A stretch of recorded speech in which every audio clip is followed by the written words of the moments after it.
Hoy en nuestra sección KPMG vamos a hablar del invisible costo del cibercrimen, y es que el reciente estudio Impacto de los delitos financieros en México 2024 revela una paradoja inquietante. Aunque 39% de las organizaciones sufrieron ciberataques durante el último año, casi la mitad, 45%, no logró medir el impacto económico de estos incidentes. Si bien algunas organizaciones reportan pérdidas que van desde los 100,000 hasta los 5 millones de pesos, estos montos representan solo una pequeña parte del verdadero costo del cibercrimen, el cual sigue siendo en gran medida invisible.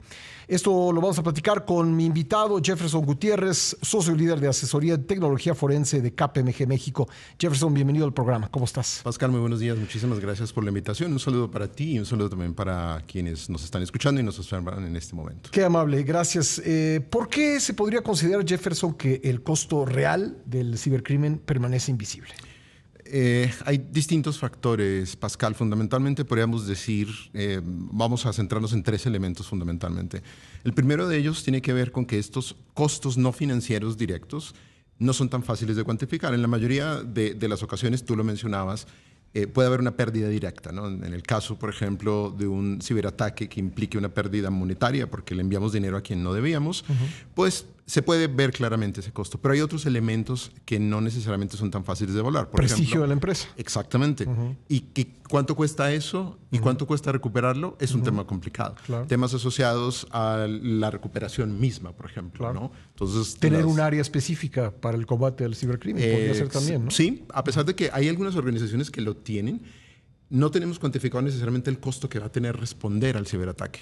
Y hay otros costos adicionales, consultorías, revisiones independientes, etcétera, ¿no? Entonces son elementos importantes. Así que, ¿qué indicadores adicionales recomendarías tú para medir el impacto del cibercrimen?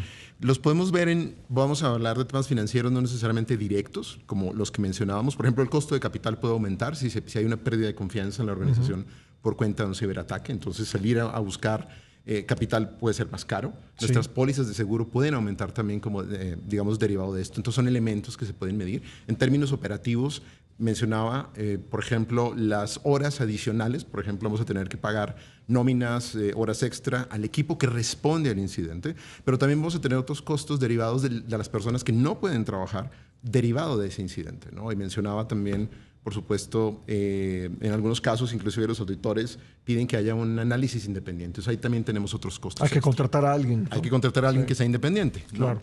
Oye, ¿cuáles son los principales mensajes que las empresas deben internalizar respecto de este estudio de KPMG relacionado con el cibercrimen? Yo creo que el principal elemento, Pascal, tiene que ver con que el cibercrimen es un riesgo que está latente. Sale en todos los análisis de riesgos, todos los años de manera repetida. Eso no va a cambiar. Entonces, las organizaciones tienen que estar conscientes de que siempre vamos a tener eso latente.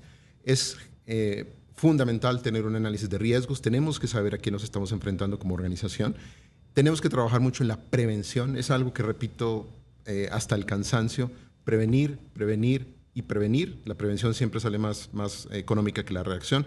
Y tenemos que formar a nuestra gente. Hay un dato, y es que el phishing es el ataque, el ciberataque que más recurrencia ha tenido. Es el más alto, ha crecido bastante. ¿Por qué no nos recuerdas qué significa? El phishing es cuando a través de engaños se trata de hacer que las personas hagan acciones que normalmente no harían. Por ejemplo, te llega un correo de un tercero diciendo: soy tu proveedor, ya no me pagas esta cuenta, págame esta otra. Y lo hacen de una manera tan convincente que pues, la gente termina accediendo. Y ahí entran nuestros controles. Y con temas como la inteligencia artificial generativa en manos también de los cibercriminales, pues es más difícil detectar eso. Entonces, entrenar y capacitar a nuestro personal es fundamental.